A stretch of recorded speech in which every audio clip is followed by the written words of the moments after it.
नमस्कार प्रिय विद्यार्थियों। जैसा कि हमने कल हमारी जो चौथी पोइम है an elegy on the death of a mad dog, उसके 4 स्टैंजा हमने पढ़े और बाकी के जो 4 स्टैंजा हैं उनको आज हम कंप्लीट करते हैं। इसलिए कृपया आशा करता हूँ कि आप अच्छी पूर्वक ध्यानपूर्वक इसे देखेंगे और पढ़ेंगे। जैसा कि हमने कल आपको यहाँ तक पढ़ाया कि and in that town a dog was found, और उस कस्बे में एक कुत्ता पाया जाता था। As many dogs there be, जैसा कि वहाँ पर बहुत सारे कुत्ते थे। Both mongrel, puppy, whelp and hound and curs of low degree, ये कुत्तों की जो श्रेणियां हैं उनके बारे में यहाँ बताया गया है कि बोथ दोनों ही प्रकार के, मोंगरेल मिश्रित नस्ल के, पप्पी कुत्ते के पिल्ले, वेल्व छोटे बच्चे, एंड हाउंड और शिकारी कुत्ते, and curs of low degree, और लो डिग्री, लो मीन्स निम्न, डिग्री का मतलब श्रेणी, कर्स का मतलब आक्रामक या मिश्रित नस्ल के वर्णशंकर कुत्ते, निम्न श्रेणी के वर्णशंकर। और जैसे कि कवि ने यहाँ बताया कि बोथ दोनों ही प्रकार के मिश्रित नस्ल के छोटे पिल्ले, कुत्ते के छोटे बच्चे, एंड हाउंड और शिकारी, और निम्न श्रेणी के वर्णशंकर या खतरनाक कुत्ते वहाँ पर थे।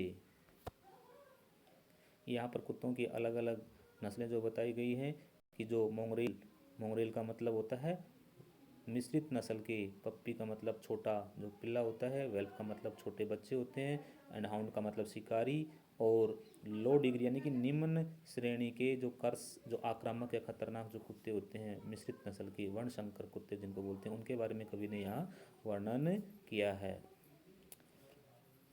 This dog and man at first were friends, कवि ने बताया है कि यह कुत्ता एंड मैन और आदमी एट फर्स्ट वर फ्रेंड, ये आरंभ में मित्र थे।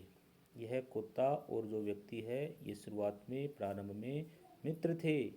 But when a pique began, लेकिन जब एक विवाद इन दोनों में शुरू हो गया।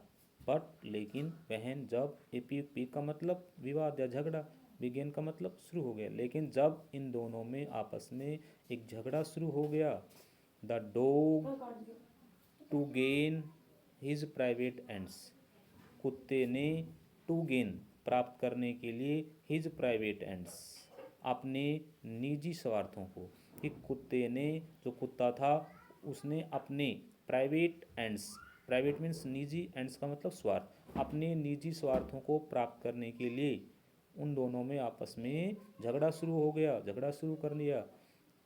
एंड वेंट मैड, और वो पागल हो गया। जो कुत्ता था वह अपने निजी स्वार्थों को प्राप्त करने के लिए पागल हो गया। एंड बिट द मैन, और उस व्यक्ति को काट लिया। एंड बिट द मैन, और उस व्यक्ति को उसने काट लिया।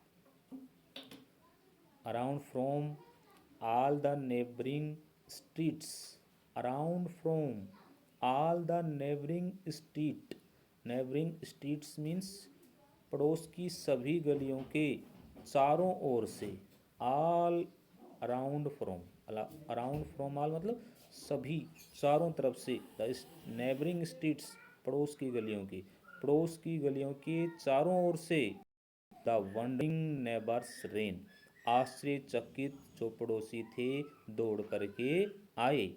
पड़ोस की सभी गलियों से, चारों ओर से, पड़ोस की गलियों के सभी चारों ओर से, जो अद्भुत या आश्चर्यचकित जो पड़ोसी थे, नेबर जो थे, वो दौड़ करके आए। The dog had lost his wits, the dog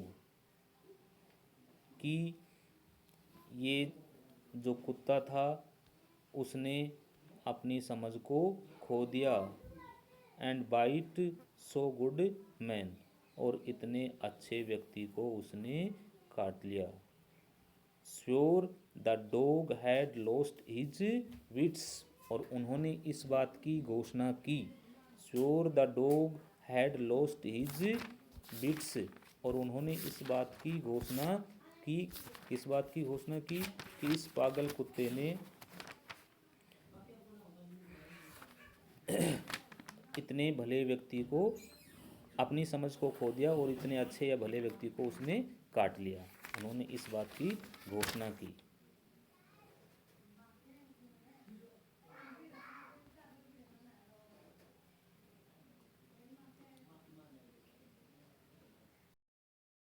it seems both सोर एंड सैड, और कवि ने बताया है कि द वाउंड, जो घाव था, इट सीम्स, वो ऐसा प्रतीत होता था, बोथ, दोनों ही प्रकार से, सोर एंड सैड, सोर का मतलब कष्टदायी एंड सैड का मतलब दुखदायी, कि जो घाव था वो दोनों ही प्रकार से कष्ट और दुखदायी प्रतीत होता था। टू एवरी क्रिश्चियन आइज, प्रत्येक ईसाई व्यक्ति की आंखों में, प्रत्येक ईसाई जो व्यक्ति थे, प्रत्येक व्यक्ति की आंखों में जो घाव थे वो दोनों ही प्रकार के दुखदायी और कष्टदायी प्रतीत होते थे। एंड वाहिल दे श्योर, और तभी और जब उन्होंने इस बात की घोषणा की कि द डॉग वाज मैड, कि जो कुत्ता था वो पागल हो गया था, they swore that man would die, they swore the man would die, और उन्होंने ये भी घोषणा की कि है वो मर जाएगा। उन्होंने इस बात की घोषणा भी की कि जो व्यक्ति है वो मर जाएगा। But soon a wonder came to light, but लेकिन, सून शीघ्र ही, ए वंडर एक आश्चर्य, came to light, came to light का मतलब होता है घटना, घटना, लेकिन शीघ्र ही एक अद्भुत घटना घटी उनके सामने, एक शीघ्र ही अद्भुत घटना घटी। That showed the drags they lied, that showed, ये देखा गया, द रग्स, की जो ड्रग्स थे, जो दुराचारी जो व्यक्ति थे, दुष्ट जो व्यक्ति थे, दे लाइड, वे झूठे निकले। The man recovered of the bite, और जिस कुत्ते के द्वारा काटा हुआ जो व्यक्ति था, the man recovered of the bite, कुत्ते का काटा हुआ व्यक्ति रिकवर्ड हो गया, पुनः स्वस्थ हो गया। रिकवर, रिकवर का मतलब ठीक होना, पुनः स्वस्थ होना। The dog it was that died, और ये जो मर गया था वो कुत्ता था, यानी कि कुत्ता मर गया और वह व्यक्ति स्वस्थ हो गया। इसलिए प्रिय विद्यार्थियों, ये जो हमारी जो कविता थी ओलिवर गोल्डस्मिथ नामक व्यक्ति के द्वारा लिखी हुई थी, आपने से इसको पढ़ा, अध्ययन किया, देखा कि लास्ट में कवि के द्वारा यही कंक्लूजन निकल कर के सामने आया है कि जो व्यक्ति आप शुरुआत में अच्छे मित्र होते हैं, लेकिन जब किसी व्यक्ति के मन में किसी प्रकार का कोई विकार आ जाता है तो अपने निजी स्वार्थ को प्राप्त करने के लिए वह दूसरे व्यक्ति के जो कोई भी अधिकार है उनका हनन करना चाहता है, और उनको प्राप्त करने के, अपने निजी स्वार्थों को प्राप्त करने के लिए वो पागल हो जाते हैं। और ऐसे में वो खुद अपना नुकसान, हम लोग ऐसा सोचते हैं कि ऐसा होगा, लेकिन ऐसा नहीं, बल्कि जो खुद किसी का बुरा करता है उसी का बुरा होता है। ये इस कविता के माध्यम से कवि ने बहुत ही अच्छा संदेश दिया है और हमने देखा और पढ़ा है।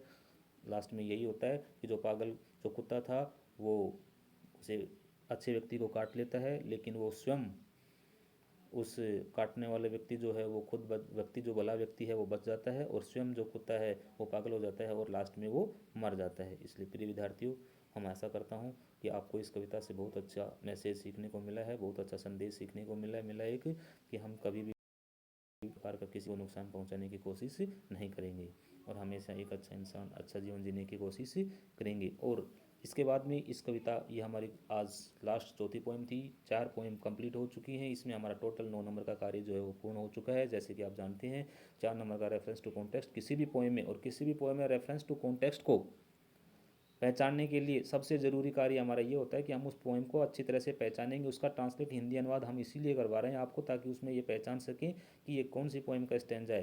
प्रिय विद्यार्थियों, 4 नंबर का reference to context with explanation, अच्छी तरह से प्रत्येक का रेफरेंस, सभी में कोई भी जो कविता हो उसमें रेफरेंस के लिए आपको उस कवि कविता और कवि का नाम अच्छी तरह से, कॉन्टेक्स्ट हम आपको एक एक अच्छी तरह से करवा रहे हैं। उसके बाद में एक्सप्लेनेशन, कोई भी स्टैंजा आप एक एक करेंगे तो उसमें से उसका जो ट्रांसलेट हिंदी अनुवाद के माध्यम से आप अच्छी तरह से उसको इंग्लिश टू इंग्लिश करेंगे। और प्रिय विद्यार्थी, इसके साथ साथ हम क्वेश्चन आंसर भी इसके नीचे डाल रहे हैं और आशा करता हूँ कि आप सभी क्वेश्चन आंसर को अच्छी तरह से अपनी नोटबुक में अच्छी तरह से रिटर्न का कार्य, लिखित का जो कार्य है उसको करेंगे और इसके साथ साथ डेली रोजाना जो याद करने का जो कार्य है उसको भी भली भांति आप पूरा करेंगे। मैं ऐसी आशा करता हूँ कि ये 9 नंबर का कार्य है उसमें आप एक भी नंबर मिस नहीं करेंगे, कंप्लीट अच्छी तरह से होमवर्क के रूप में भी।